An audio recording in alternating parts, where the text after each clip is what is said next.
இப்படி இந்த ஆயத்து அல்லாஹ்வுடைய வல்லமை 10 ஒரே ஆயத்தில் 10 வாக்கியங்கள் 10 செய்திகள் இருக்கு. ஆயத்துல் குர்சியில் ஒரே ஆயத்து தான், 10 வாக்கியம் 10 செய்தி. அல்லாஹ்வுடைய குர்சியை பற்றி வருது. குர்சினா என்ன? அல்லாஹ்வுடைய அர்ஷுக்கு கீழே இருக்கிறதான் குர்சி.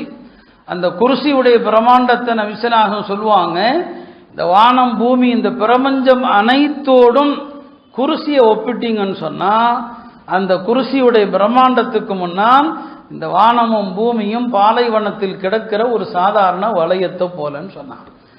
இந்த ஆயத்து எவ்வளவு மகத்துவம் நிறைந்த ஒரு வசனம் இது. அல்லாஹ்வுடைய இல்மை பற்றி வருது. அவனுடைய இல்மை யாரும் என்ன செய்ய முடியாது, அறிந்து கொள்ள முடியாது. அவனுடைய பரிந்துரை இல்லாம யாரும் மறுமையில அவனுடைய அனுமதி இல்லாம பரிந்துரைக்க முடியாதுன்னு சொல்லுது.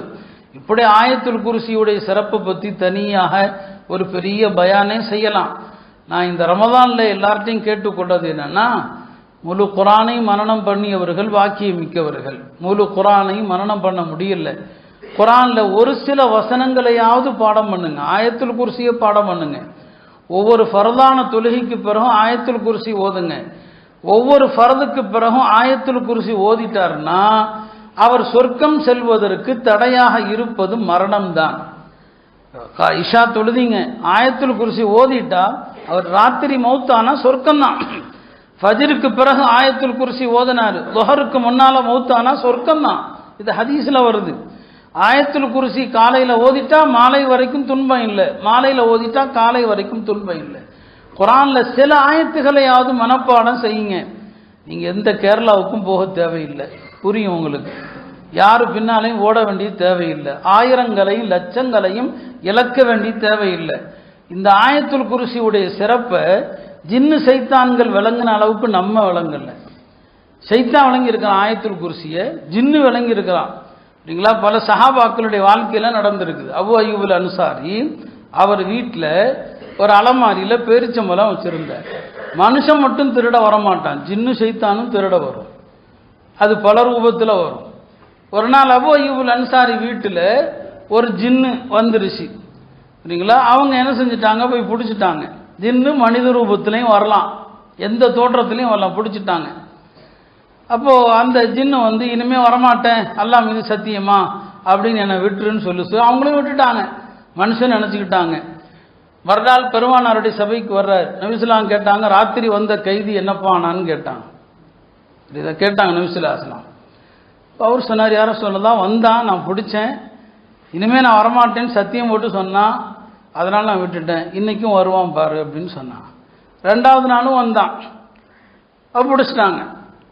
அவர் 2வது நாளும் சத்தியம் பண்ணார், நான் வந்து இனிமேல் வரமாட்டேன், என்னை விட்டுருங்கன்னு சொல்லி விட்டுட்டாங்க. பெருமானார் அடுத்த நாளும் கேட்டாங்க நபிசுல்லாஸ்லாம், அவங்க நம்ம சத்தியம் பண்ணா விட்டேன், இன்றைக்கும் வருவான் பாருன்னு சொன்னாங்க. 3வது நாள் பிடிச்சிட்டாங்க. சொன்னாங்க, இல்லை இந்த முறை உன்னை மன்னிப்பதா இல்லை, நபிசுல்லாஸ்லாம் அவங்கள்ட்ட போய் உன்னை விடாமல் நான் நிறுத்தாமல் விடமாட்டேன்னு சொன்னான்.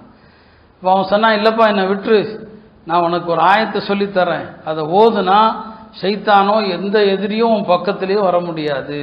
அது என்ன ஆயத்து? அப்போ அந்த ஜின்னு சொல்லி கொடுத்தது அதான் ஆயத்துல் குர்சி, அதை ஓதுங்கன்னு சொல்லி. மறுநாள் காலையில் நபிசுல்லாஸ்லாம் அவங்கள்ட்ட வரும்போது பெருமானார் கேட்டாங்க, நேற்று இரவு வந்தானா? வந்தான், இந்த மாதிரி எனக்கு ஒரு இதை சொல்லி கொடுத்தான்னு சொல்லி. அப்போ நபி அவங்க சொன்னாங்க, அவன் சொன்னது உண்மை, ஆனால் அவன் பொய்யனாக இருக்கிறான். அவன் உண்மைதான் அந்த ஆயத்துல் குர்சி ஓதுனா சைத்தான் வரமாட்டாங்கிறது உண்மை, ஆனால் அவன் பொய்யனாக இருக்கிறான். பிறகு சொன்னாங்க, வந்தது மனிதன் அல்ல, ஒரு ஜின்னு சொன்னாங்க. அப்போ ஆயத்துல் குர்சி ஓதினா ஜின்னையும் வெல்லலாம் என்பது தெரியுது. பல சஹாபாக்களுக்கு ஜின்னுகள் ஆயத்துல் குர்சியை கற்றுக் கொடுத்துருக்கு. அதிலிருந்து நீங்கள் அதை விளங்கிங்க. இப்னு மஸ்ஊத் ரலியல்லாஹு அவர்கள் ஒரு நாள் தம் தோழர்களுக்கு சொன்னாங்க, மனிதர்களை விட ஜின்னுகளை விட வலிமையானவர்கள் காமிலான முஸ்லிம்கள் தான் சொன்னாங்க. பிறகு சொன்னாங்க, ஒரு நபித்தோழரோடு ஒரு ஜின்னு மோத வந்தது, ஒரு ஜின்னு மோத வந்தது. அந்த நபித்தோழர் அந்த ஜின்னை வீழ்த்தி விட்டார், ஒரே அடியில் வீழ்த்திட்டான். அந்த நபித்தோழர் அந்த ஜின்னை பார்த்து கேட்டாங்க, நீ என்ன இவ்வளவு பலவீனமா இருக்கிற, உங்க இனமே இப்படித்தானான்னு கேட்டாங்க. அந்த ஜின்னு சொல்லிச்சு, இல்லை இல்லை நாங்கள் வலிமையானவர்கள், என் இனத்திலே நான் தான் வலிமையானவன், இன்னொரு தடவை மோதலாம் வாங்க. 2வது தடவையும் அந்த சஹாபி அந்த நபித்தோழர் அந்த ஜின்னை வீழ்த்தினாங்க. 3வது தடவை போட்டி கூட 3வது தடவை வீழ்த்திட்டாங்க. 3 தடவை வீழ்த்திட்டாங்க. அப்போ அந்த ஜின்னு சொல்லிச்சு, என்னை 3 தடவை வீழ்த்திட்டீங்க, நான் உங்களுக்கு ஒரு ஆயத்தை சொல்லி தருகிறேன், இந்த ஆயத்தை ஓதுனா உங்களுக்கு எந்த ஜின்னும் பக்கத்தில் வராது. அது என்ன ஆயத்துன்னு கேட்டாங்க அந்த சஹாபி. ஆயத்துல் குர்சின்னு சொன்னான். பிறகு மாணவர்கள் கேட்பாங்க, 3 தடவை ஜின்னை வீழ்த்திய அந்த மாமனிதர் யார் என்று கேட்கும்போது இப்னு மஸ்ஊத் சிரித்து கொண்டே சொல்வாங்க, அது உமரை தவிர வேறு யாராக இருக்க முடியும் என்று. ஆக உமர் ரலியல்லாஹு அன்ஹு ஜின்னை வீழ்த்தினாங்க. நம்மள்கிட்ட ஈமான் இருந்தால் நம்மளே ஜின்னை வீழ்த்தலாம், நம்ம வீட்டுக்குள்ளே இருக்கிற ஜின்னை வீழ்த்தலாம். இதெல்லாம் ஆயத்துல் குர்சி ஜின்னுகள் சொல்லிக் கொடுக்குது. அருமையானவர்களே, இப்படி ஆயத்துல் குர்சியினுடைய மாண்புகள் அவ்வளோ விஷயங்கள் இருக்கிறது.